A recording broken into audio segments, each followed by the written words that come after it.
ప్రియ దేవుని బిడ్డలారా, సహోదరి సహోదరులారా, పవిత్ర కన్య మరియ దేవునితో మానవాళి సఖ్యతా వారధి. ఇది ఈరోజు మనం ధ్యానించుకునే అంశం. మరియ తల్లిని వారధి అని మనం ధ్యానించుకోబోతున్నాము రాగల 20 నిమిషాల్లో. వంతెన, వారధి, సేతువు ఇవన్నీ కూడా పర్యాయ పదాలు మనం మాట్లాడుకుంటున్న అంశానికి. కృష్ణా నది పక్కన ఉన్న ఈ మహానగరంలో వంతెనల గురించి, వారధుల గురించి పెద్దగా చెప్పాల్సిన అవసరం లేదు. నదులు, ఏరులు, కాలువలు దాటడానికి, అడ్డంకులు, ఆటంకాలు అధిగమించడానికి, 2 తీరాలను దగ్గర చేయడానికి, 2 దూరాలను కలపడానికి, మనం చేసే ప్రయాణాన్ని సుఖవంతం చేయడానికి, సులువుగా గమ్యాన్ని చేరడానికి, గమ్యాన్ని, లక్ష్యాన్ని సుగమం చేస్తాయి ఈ వారధులు, ఈ వంతెనలు, ఈ సేతువులు.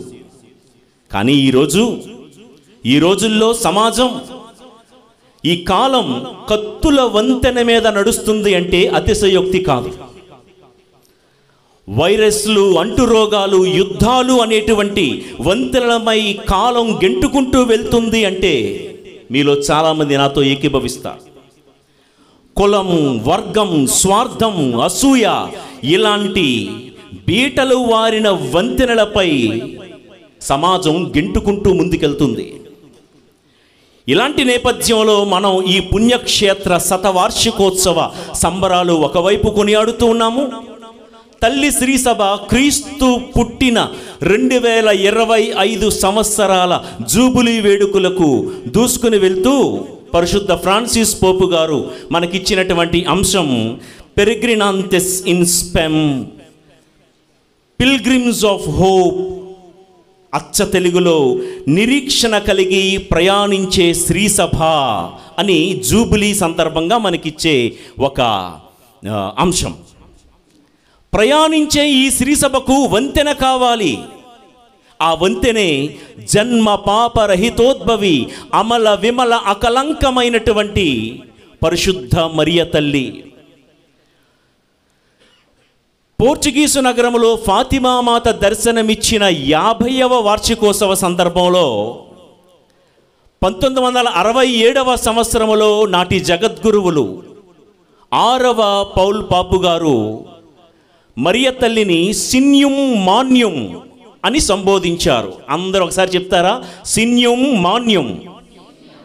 ఇంకొంచెం సౌండ్ పెంచండి. సిన్యుం మాన్యుం అంటే మహా గొప్ప సంజ్ఞ, గొప్ప గుర్తు అని అర్థం.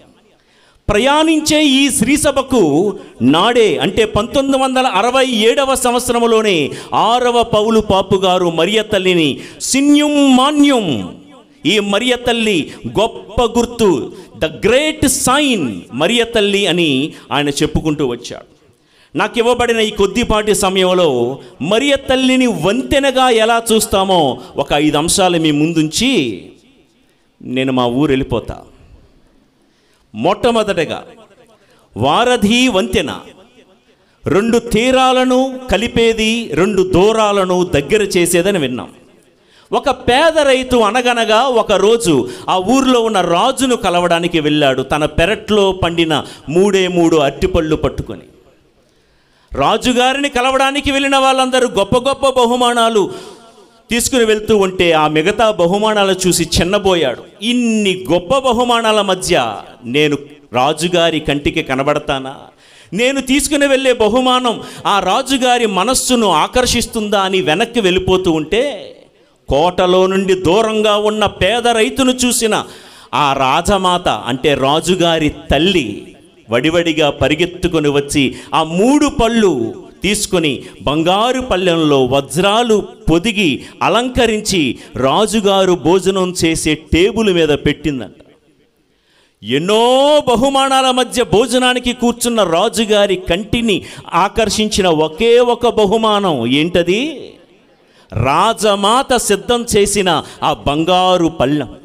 వెంటనే ఏంటిది, ఎవరిచ్చారు, ఈ పళ్ళు ఎంత బాగున్నాయని ఆరగించిన రాజు విషయం తెలుసుకొని ఆ పేద రైతును పిలిపించుకొని తనతో పాటు భోజనపు బల్ల మీద కూర్చోబెట్టుకొని తనకు కావలసినటువంటి మేలులన్నీ కూడా చేసి పెట్టాడంట. ప్రియులకు దేవుని బిడ్డలారా, ఆ రాజమాత సంగతి అటుంచితే ఈ కథలో రాజమాత, పరలోక భూలోకానికి మహారాణి, మనము గౌరవించుస్తున్నటువంటి ఆ మరియ తల్లి, పరలోక భూలోక అనే రెండు తీరాలను కలుపుతూ దేవుణ్ణి మానవుణ్ణి తన ప్రార్థన ద్వారా కలిపే పవిత్ర వారధి ఆ రాజుగారి సన్నిధికి ఈ బంగారు పల్లెంలో అరటిపళ్ళు ఎలాగైతే చేరాయో, ఆ తల్లి విజ్ఞాపన ప్రార్థనా సహాయంలో ఒక వంతెనగా మన కన్నీటి ప్రార్థనను ఆ తల్లి ఈ కొండ మీద నుండి గడిచిన 100 వసంతాలుగా పరలోకానికి చేరుస్తూనే ఉంది. ఇది విన్నాక కూడా అమ్మకి చప్పట్లు కొట్టకపోతే పాపమే. ప్రియులారా, కానా పల్లెలో సేవకులందరినీ యేసయ్యతో కలిపిన ఆ తల్లి, చెదిరిపోయినటువంటి శిష్యులందరినీ మేడ మీద గదిలో ఆ పరిశుద్ధాత్మ శక్తి వచ్చేలాగా కలిపినటువంటి ఆ వారధి మరియ తల్లి. నేను ఇప్పుడు చెప్పే మాట కొంచెం జాగ్రత్తగా వినండి. సంఖ్యాకాండం 13వ అధ్యాయము 23వ వచనం నుంచి ఒక విషయాన్ని నేను చెప్పబోతూ ఉన్నాను. మీరు మీతో పాటు మన దివ్యవాణి ప్రేక్షకులు కూడా చాలా జాగ్రత్తగా వినాలి ఈ మాట. యెహోషువ కాలములో దేవుడు వాగ్దానం ఇచ్చిన కనాను భూమి ఎట్లుండునో చూసి రమ్మని 12 మంది వేగులను పంపించాడు. ఒక్కొక్క గోత్రానికి ఒక్కొక్కడి చెప్పిన మీ అందరికీ తెలిసిందే. ఈ 12 మంది వేగులు కనాను భూమికి వెళ్ళి ఎష్కోలు అనే లోయలోకి వచ్చారు. ఏంటా లోయ పేరు? ఊరకని అట్లా అడుగుతున్నా, మీరు వింటున్నారా లేదా అని. ఏ లోయ? ఎష్కోలు అనగా గెల లేదా గుత్తి అని అర్థం. ఆ లోయలో ఈ 12 మంది వేగుల్లో ఇద్దరు వేగులు ఒక ఎండిన కర్రను తీసుకొని, అంటే కావడి అంటాం కదా, కావడి, ఆ కావడిలాగా ఎండు కర్రను తీసుకొని ఆ కావడికి ఏం తగిలించారంట? ఒక గెల ద్రాక్ష గుత్తి, ఇంకో గెల అంజూరపు పళ్ళ గుత్తి, ఇంకో గెల దానిమ్మ పండ్ల గుత్తిని పెట్టి అటొకడు ఇటొకరు కావలి మోసినట్లుగా మోసుకుంటూ యెహోషువ దగ్గరికి వచ్చారు. అంతే. వినండి జాగ్రత్తగా. ఎవరా ఇద్దరు అన్నది ప్రశ్న. ఆత్మీయ కోణంలో ఆలోచిస్తే ఆ ఇద్దరు 12 మంది వేగుల్లో ఇద్దరు, నో డౌట్. కానీ ఈరోజు మనం ఆత్మీయ కోణంలో ఆలోచిస్తే ఆ ఇద్దరు ఎవరో చెప్తాను వినండి. ఈ కొండ మీద పితా పవిత్రాత్మ అనే ఇద్దరు మనుషులు ఆ కావడిని మోసినటువంటి వాళ్ళు. పితా పవిత్రాత్మ. ఏమా ఎండిపోయిన కర్ర? ఎవరు ఆ కావడి? ఆ కావడి మీద వారు తగిలించిన గుత్తెలు గెలలు మీకు జ్ఞాపకం వస్తే ఆ కావడి కర్ర ఎవరో మీరు చిట్టే చెప్పేస్తారు. నంబర్ 1 ద్రాక్ష గుత్తి. నేనే ద్రాక్షవల్లి, మీరు రెమ్మలు తీగలు. ద్రాక్ష గుత్తి నీ పోలినటువంటి యేసయ్య. రెండవది దానిమ్మ పండ్లు. రసం ఎట్లా ఉంటుంది? ఎర్రగా. సిలువ మీద క్రీస్తు కార్చిన ఆ రక్తానికి గుర్తు దానిమ్మ పండ్లు. మూడవది అంజూరపు పండ్ల గుజ్జు, స్వస్థతకు గుర్తుగా ఉంది. పరమ వైద్యుడైన యేసయ్యకు గుర్తుగా ఉంది. సంఖ్యాకాండములో అప్పుడెప్పుడో ఎష్కోలు లోయలో ఆ ఇద్దరు మనుషులు మనం పితా పవిత్రాత్మ అని అనుకుంటే, ఆదిలోనే పితా పవిత్రాత్మలు పాప పచ్చిదనము లేని ఎండిన కర్ర మరియ తల్లిని కావడిగా చేసుకొని, ఆ ఎండిన కర్ర అయినటువంటి మరియ తల్లి కావడి ఎలా ఉంటుంది? వారధి, వంతెనగా.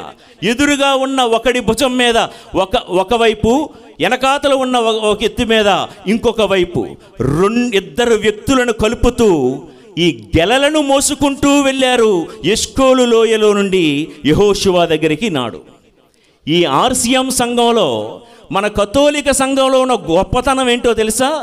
సంఖ్యాకాండములో ఎండిన కర్రను, ఆ కావడిని మోసిన ఆ ఇద్దరు మనుషులు పితా పవిత్రాత్మ అని మనం భావిస్తే, నేటికి ఒకే ఈ ఆర్సిఎం సంఘంలో పితా పవిత్రాత్మలు మోసినటువంటి ఆ యేసయ్యను ఆ కర్ర ఎలా అయితే మోసిందో, మనం తేరు మొయ్యడం ద్వారా జపమాల పట్టుకొని మొయ్యడం ద్వారా ఆ మరియ తల్లిని, ఆ ఎండు కర్రను పితా పవిత్రాత్మలు మోసినట్లుగా మనము కూడా నేటికీ మోస్తూ ఉన్నాము.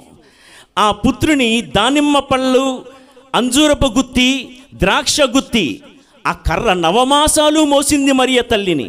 ప్రియులారా, ఈరోజు ఎంత భక్తి ఈ కొండ మీద మనం చేసుకుంటున్నాం, దేనికో కారణం తెలుసా? నాడు ఆ యేసయ్యను మోసిన కర్రను, ఆ మరియ తల్లిని నేడు కూడా మనము తేరు రూపంలోను జపమాల రూపంలోను మోసుకుంటూ వస్తున్నాము. ఆశ్చర్యం ఏంటో తెలుసా? మనం మోస్తున్న ఈ కర్ర అని పిలువబడే ఈ మరియ తల్లి మన జీవితాల పాలిట ఒక వంతెనగా, వారధిగా, సేతువుగా మారునుగాక. Praise the Lord. ఇక విందాం.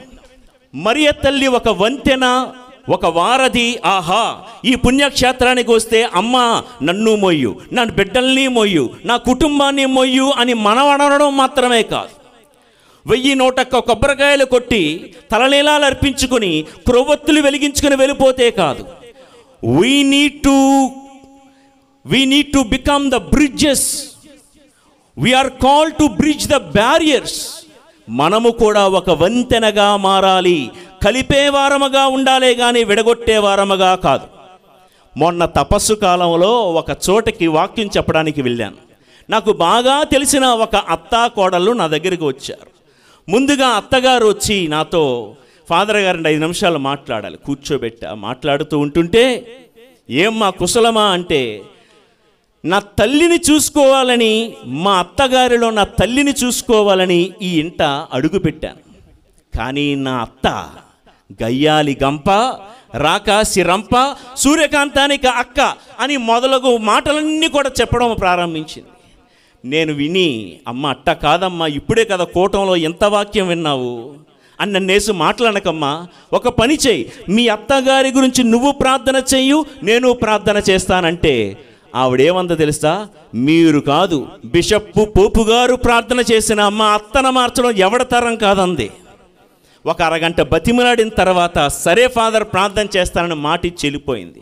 ఈలోగా వెళ్ళిందో లేదో రొసరొసలాడుతూ వచ్చిందండి. చెప్పండి, మీకెట్టా తెలుసు? ఓహో, రైట్. రొసరొసలాడుకుంటూ వచ్చినటువంటి ఆ అత్తగారు ఏమందంటే, అమ్మ కూర్చో, అమ్మ పెద్దవాడి కదా, కూర్చోబెడుతుంటే అది వచ్చిందా అంటుంది. అమ్మ ఆవేశం తగ్గించుకో, బీపీ తగ్గించుకో, ఎవరు ఏంటో అంటే ఆవిడ కూడా సేమ్ టు సేమ్ చెప్పింది. నా కన్న కూతురులా చూసుకుందాం అనుకున్నాను ఫాదర్, ఇదిగో మీలాంటి వాళ్ళందరికీ అని అనలేదు. కానీ ఏమందంటే, దారిని పోయిన దానయ్యలందరికీ కూడా నా గురించి చెడ్డగా చెప్పుకుంటున్నాను, అందులో నేను కూడా ఒకడిని. సరే, ఈ తల్లితో కూడా బ్రతిమలాడా, తల్లి ఏదో అయిపోయింది కదా, నీ కన్న కూతురే తప్పు చేస్తే నువ్వు సర్దుకోవా, మన్నించవా, ఆవిడ కోసం ప్రార్థించని చెప్పి బ్రతిమలాడి ఇద్దరిని పంపించడం జరిగింది. నా అదృష్టమో దురదృష్టమో, మొన్నే ఆగమన కాలంలో ఒక కూటం జరిగితే అదే విచారణకి వెళ్ళాను. వెళ్ళి కూటం అయిన తర్వాత మాట్లాడిన తర్వాత, ఇదిగో కోడల పిల్ల వస్తూ ఉంది, నా పని అయిపోయింది అనుకున్నాను నేను. వస్తా అమ్మా ఎలా ఉందమ్మా మీ అత్తగారు అని అడిగితే, ఇంకేం అత్తగారండి అంద. నేను అనుకున్నాను మనసులో, బయటికి చెప్పకూడదేమో కానీ అయిపోయిందేమో అనుకున్నా. ఇంకేం అత్తగారండి, ఆవిడ అత్తగారు కాదు మా అమ్మ అంది. తర్వాత వెనకనే వస్తున్న అత్తగారిని అడిగాను, అమ్మ కోడలంతా బాగానే ఉందా ఇప్పుడంటే, కోడలు ఎవరండి? నా కూతురు ఎలాంటిదో తెలుసా? బైబిల్ గ్రంథంలో చెప్పబడిన రూతు లాంటిది. అమ్మ మొన్నటికి మొన్నే బూతు అన్నావు నీ కోడల్ని, ఇప్పుడు రూత్ ఎట్టా అయిందమ్మా అంటే, అత్త కోడళ్ళు ఇద్దరు చెయ్యి పట్టుకుని చెప్పే సాక్ష్యం చెప్తాను వినండి. ఫాదర్, మొన్న అక్టోబర్ నెలలో ఇద్దరము కూడా కలిసి జపమాల ప్రార్థన చెప్పాము. 31 రోజుల జపమాల యజ్ఞంలో పాలు పంచుకుంటే ఏమైందో ఏమో, ఇంతలో ఉన్నట్టుండి నా కోడలు నా కాలు మీద పడిపోయి క్షమాపణ అడిగింది అని అత్తగారు, ఉన్నట్టుండి తన కూతుర్ను చూసుకునేదానికంటే నన్నే బాగా చూసుకుంటుందని కోడలు చెప్తా ఎన్ని నోములు, ఎన్ని ప్రార్థనలు, ఎన్ని తీర్థయాత్రలు చేసినా కలవని మా మధ్య వారధి ఈ జపమాల ప్రార్థన, ఈ మరియ తల్లి అనే వారధి మా ఇద్దరిని కలిపేసింది ఫాదర్ అని చెప్తూ ఉన్నారు ప్రియులకు దేవుని బిడ్డలారా. ప్రియులారా, చప్పట్లయితే బాగానే కొట్టారు. ఒకవేళ మీ ఇంట్లో కూడా ఇదే పరిస్థితి ఉంటే ఒక్కసారి యోచించమని మీ అందరినీ కూడా కోరుతూ ఉన్నాను ప్రభు యేసు నామములో. అందుకనే మనకు తల్లి శ్రీసభ మరియ తల్లిని మీడియాట్రిక్స్ అంటే మధ్యవర్తి అని పోలుస్తూ, దేవుని తల్లిగా అనుగ్రహ పరిపూర్ణురాలుగా మరియ తల్లి దేవునికి మానవాళికి మధ్యవర్తిగా నిలిచే మహోన్నత స్థానాన్ని సంపాదించుకుందని చెప్తూ ఉన్నారు. సరే, మనకు టైం ఎక్కువ లేదు కాబట్టి మిగతా విషయాలు కూడా మాట్లాడదాం. వారధి అంటే నెంబర్ 1 చెప్పాలండి,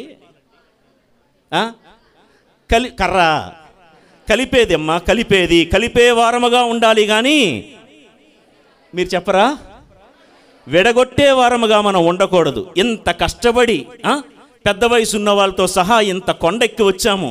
మనము ఈ కొండ దిగుతూ నా ఇంటిలో, నా సంఘంలో ఇంతవరకు ఎవరి విభజనకైతే నేను ఇంతవరకు కారణంగా ఉన్నానో, అమ్మా నిన్ను వంతెన అని ధ్యానించుకొని కొండ దిగుతూ ఉన్నాను. నా కుటుంబంలో, నా సమాజంలో నేను వంతెనగా కలిపేవాణిగా ఉండాలే కానీ ప్రాణం పోయినా విభజించేవాణిగా ఉండకూడదు. రెండోది, వారధి బలమైనదై ఉండాలి, భరించేదై ఉండాలి. బ్రిడ్జ్ అన్నాక వంతెన మీద ఎన్నో వాహనాలు వెళ్తూ ఉంటాయి, పెద్దవి, చిన్నవి, బరువైనవి. వీటన్నిటినీ కూడా భరించేటంత కెపాసిటీ వంతెనకు ఉండాలి, భరించేటంత కెపాసిటీ. ప్రియులారా, భరించలేనిదైతే వంతెన కూలిపోవడం మాత్రమే కాదు, దాని మీద ప్రయాణిస్తున్న వాహనాల్లో ఉన్నటువంటి సరుకు కూడా నేలమట్టం అయిపోతుంది. ఇక వినండి, మరియ తల్లి బలమైన వారధ అని ఎవరైనా అడిగితే అవును, 100% ఆమె బలమైన వారధే. ఎట్టా చెప్తారు ఫాదర్? యెషయా గ్రంథం 9వ అధ్యాయం 6వ వచనము. మనం ఆరాధిస్తున్న దేవుడు ఎట్టివాడు?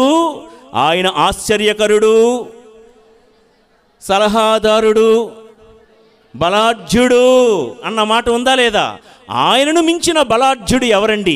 అంత బలాఢ్యుడైన దేవుణ్ణి నవమాసాలు తన గర్భములో మోసి భరించినటువంటి బలమైనటువంటి వంతెన మనము గౌరవిస్తున్నటువంటి గుణదల మాత, లూర్దు మాత. నవమాసాలు మోసే వంతెనే కాదు, 30 సంవత్సరాలు పెంచి చివరికి ఆయన భౌతిక దేహాన్ని కూడా తన ఒడిలో ఉంచుకున్న వ్యాకుల మాత. యేసును మోయడం మాత్రమే కాదు, శిష్యులందరినీ కూడా, శిష్యుల యొక్క విశ్వాసపు బరువును మేడగదిలో మోసింది మరియ తల్లి. ప్రియులకు దేవుని బిడ్డలారా, నేటికి శ్రీసభ మాతగా మనందరి ప్రార్థనా బరువులను మోసే బలమైన వారది మరియ తల్లి. మరియ తల్లి ఏం మోస్తుంది? నిందలు, విమర్శలు మోస్తూ ఉంది. ఇక్కడున్న మనందరిలో నాతో మొదలు విశ్వాసాన్ని, భక్తిని మోయడం ఈజీయే. కానీ నీ తప్పు లేకుండా నిన్ను ఎవరైనా ఒక మాట అంటే మనందరి జవాబు ఏంటో తెలుసా? ఆ చీమకి మనకి పెద్ద తేడా లేదు. అదేమంటుంది? నా పొట్టలో వేలెడితే నువ్వేమంటున్నావు? నా జోలికి వస్తే నేనెందుకు ఊరుకుంటాను ఫాదర్ అని అంటున్నాం మనలో చాలామంది.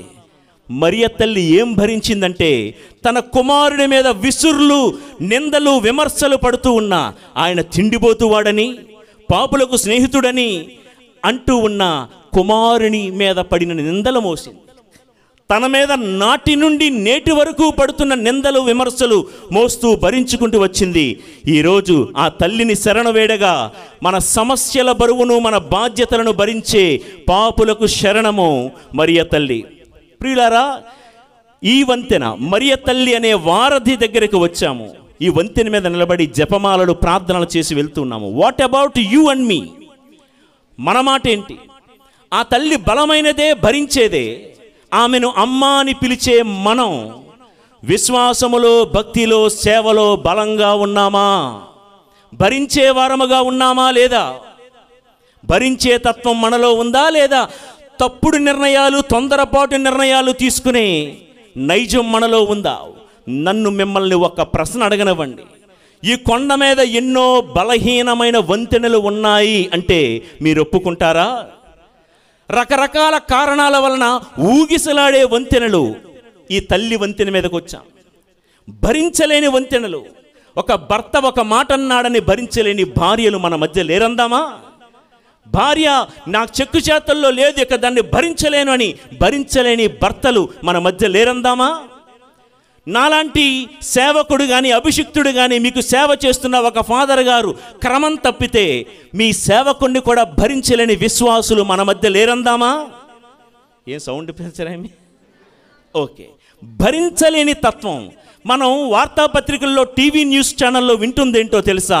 భరించలేక ఆత్మహత్యలు, తమకు తామే జీవితాన్ని అర్ధాంతరంగా ముగించేసుకున్న కొన్ని వంతెనలు, ఊగిసలాడిపోయే వంతెనలు కొన్నైతే, మరికొన్ని వంతెనలు బలవన్మరణాలు.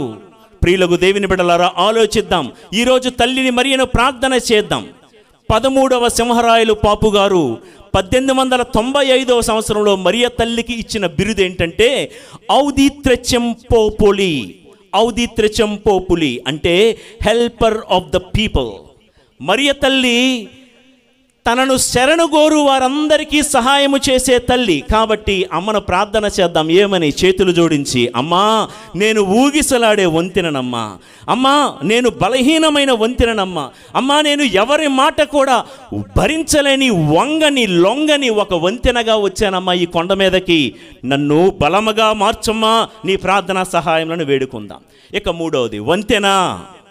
వంతెన ఎత్తైనదై ఉండాలి. ఏమంటారు? హలో, వంతెన ఎత్తైనదై ఉండాలి.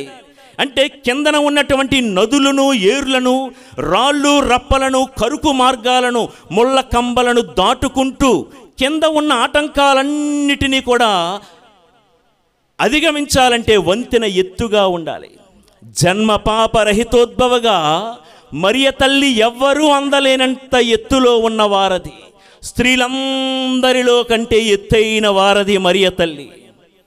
తరతరాలు ధన్యురాలు నన్ను అని పిలిచెదరు అని తరతరాలు ఆమెను పిలిచేటంత, ధన్యురాలని పిలిచేటంత ఎత్తుగా ఉంది. పవిత్రతలో ఎత్తుగా ఉంది, మంచితనంలో ఎత్తుగా ఉంది, ప్రార్థనలో ఎత్తుగా ఉంది. మరొక ప్రశ్న, ఈరోజు ఈ కొండ చేరి పూజాబలిలో పాలు పంచుకొని అమ్మా నా వంతెనకు రిపేర్ చెయ్యవా అని అడుగుతున్నాం కదా. ప్రశ్నించుకుందాం, నా ఎత్తు దేనిలో? నా ఎత్తు దేనిలో ఉందని నేను అతిశయపడుతున్నాను? అధికారంలో ఎత్తా, అంతస్తు పలుకుబడిలో ఎత్తుగా, అహంకారంలోను, గర్వంలోను, స్వార్థంలో ఎత్తుగా ఉన్నానా? మన ఎత్తు ఎలా ఉండాలంటే పరలోకానికి సంబంధించేదిగా మన ఎత్తు ఉండాలి. అమ్మా మీ అందరికీ బైబిల్ తెలుసు కదా. ఆదిలో మొట్టమొదట దేవుడు దేనిని సృజించెను? చెప్పమ్మా, ధైర్యంగా చెప్పమ్మా. ఆకాశమును భూమిని సృష్టించాను. అంటే మొదట ఏంటంట? ఆకాశమును. God created in the beginning heaven and earth. మొదట దేవుడు. అంటే మన ఎత్తు మొట్టమొదటగా దేని మీద ఫోకస్ చేయాలి? ఈ లోకంలో ఉన్నటువంటి వాటి మీద కాదు. యోహాను గారు వ్రాసిన మొదటి లేఖ 2వ అధ్యాయము 15-16 వచనాల్లో మన కంటతో వచ్చేయాలి ఈ పాటికి. ఏంటది? ఈ లోకమును కానీ ఈ లోకములో ఉన్న దేనిని కానీ మీరు ప్రేమింపకుడు, ఏలైనా ఈ లోకములో ఉన్నదంతయు దృష్టి వ్యామోహము, శారీరక వ్యామోహము, జీవితమునందలి అహంకారము, ఇవేవియు తండ్రి నుండి వచ్చినవి కావు. కనుక seek first the Kingdom of God. పరలోకానికి సంబంధించి అంటే మరియ తల్లి వారధి ఎత్తుగా ఉంది. మన ఆలోచనలు కూడా ఎత్తుగా ఉండాలి. నీచంగా చీపుగా ఉండకూడదు మన ఆలోచన, మన వ్యవహార శైలి, మన అలవాట్లు, మన భాష వగేరా వగేరా. సరే, నేను ముగించేస్తున్నాను, లేకపోతే నన్ను భరించలేరు. ఇక్కడ చాలా అయిపోతాయి. ఓకే, ఎత్తుగా ఉంది కదా వారధి అన్నాం. ఎంత ఎత్తున్నా ఈ బ్రిడ్జ్ చూసారా? నాకు సరిగ్గా ఇక్కడ రూట్ తెలియదు, మామూలు అజ్జాయింపుగా చెప్తా. అలా అలా అలా అలా ఈ వంతెన, ఈ ఫ్లైఓవర్ ఏమవుద్ది? అలా గుంటూరుకి వెళ్ళే రూట్తో కలిసిపోద్ది కదా. నేను కరెక్ట్గా చెప్పానో లేదో నాకు తెలియదు. అంటే నేను అంటుంది ఏంటంటే, ఎంత ఎత్తుగా ఉన్నా ప్రధాన రహదారి కనబడగానే వంతెన ఆటోమేటిక్గా తన్ను తాను తగ్గించుకుంటూ ప్రధాన రహదారితో కలిసిపోతుంది. మన ప్రధాన రహదారి ఎవరు? నేనే మార్గం అని పలికినటువంటి మన యేసయ్య.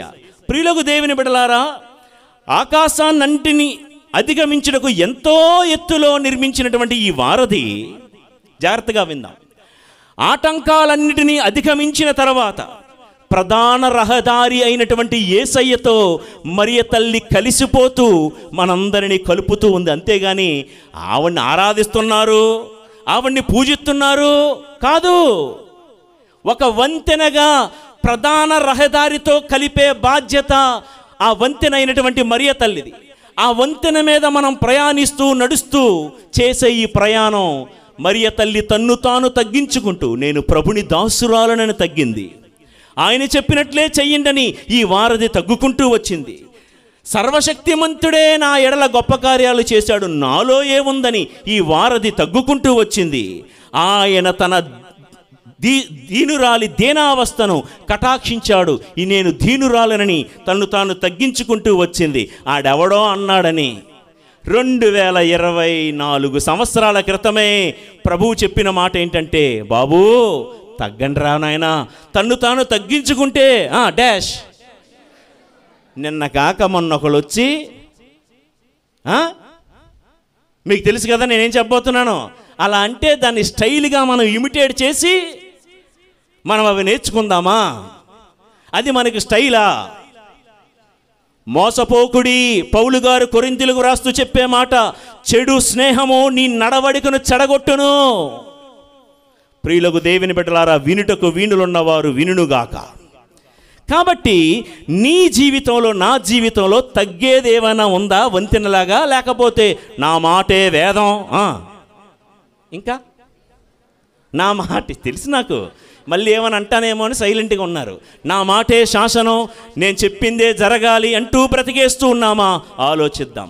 చివరగా నేను ముగించేస్తూ, వారధి విశాలమైనదై ఉండాలి, మనకు సరిపోయినదై ఉండాలి. ఇరుగ్గా ఉందనుకోండి ట్రాఫిక్ జామ్ అయిపోద్ది, అందరికీ ఇబ్బందే. మరియ తల్లి విశాల హృదయం. ఈ కొండ మీదకి వచ్చిన తర్వాత ఒక కావ్యం ఉంది కదా అమ్మ గురించి చెప్పేటప్పుడు, ధరణికి గిరి భారమా, గిరికి తరువు భారమా, తరువుకు కాయ భారమా, తల్లికి పిల్ల భారమా. మీరు ఎట్టా చూస్తున్నారంటే ఈ తెలుగేనా లేకపోతే ఇంకో భాషేనా అని చూస్తున్నారు. అచ్చం తెలుగు. ధరణికి గిరి భారమా అంటే ఈ భూమికి కొండ భారమా, ఈ కొండ మీద మొలిసినటువంటి ఆ చెట్టు, ఈ కొండకు ఆ చెట్టు భారమా, ఆ చెట్టు మీద ఒక కాయ కాస్తుందే ఆ కాయ చెట్టుకు భారమా? అలాగే ఏ తల్లికైనా తన కడుపున పుట్టిన బిడ్డల భారమా? మనమెవ్వరము ఈ వంతెనని పిలువబడే మరియ తల్లికి భారము కాము. ప్రియులకు దేవుని బిడ్డలారా, ఇంటికెళ్ళి సమూవేలు 2వ గ్రంథం 20వ అధ్యాయం చదువుకొని నేను చెప్పే మాట ఏంటంటే, దావీదు మీద కొంతమంది పుకార్లు, వదంతులు, గాలి వార్తలు సృష్టించారు. అందులో మెయిన్ గాడు ఎవడంటే వాడి పేరు జాగ్రత్తగా గుర్తుపెట్టుకోండి, షేబా అనండి. షేబా అంటే వీడిది సౌలు మహారాజుది ఒకే బ్యాచ్, ఒకే గోత్రం, బెన్యామీను గోత్రం. ఈ గోత్రం మనం బరంపురం అనేటువంటి ఫీలింగ్ ఉందో చూసావా?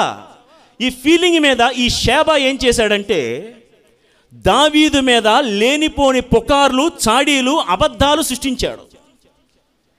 ఈ మాట విన్నటువంటి దావీదు అక్కడ ఉన్నటువంటి యోవాబు ఆ సైన్యాధిపతికి చెప్తూ ఉన్నాడు, వాణ్ణి వెళ్ళి హతమార్చండి అని.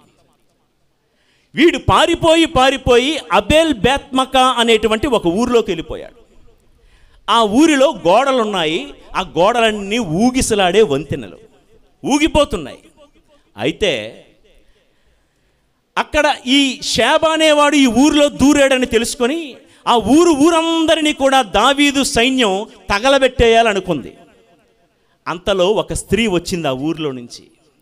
మీరు బైబిల్ గ్రంథం బాగా చదివి ఆ స్త్రీ పేరేంటో చెప్తే ₹1,00,000 మీకు ఇస్తా.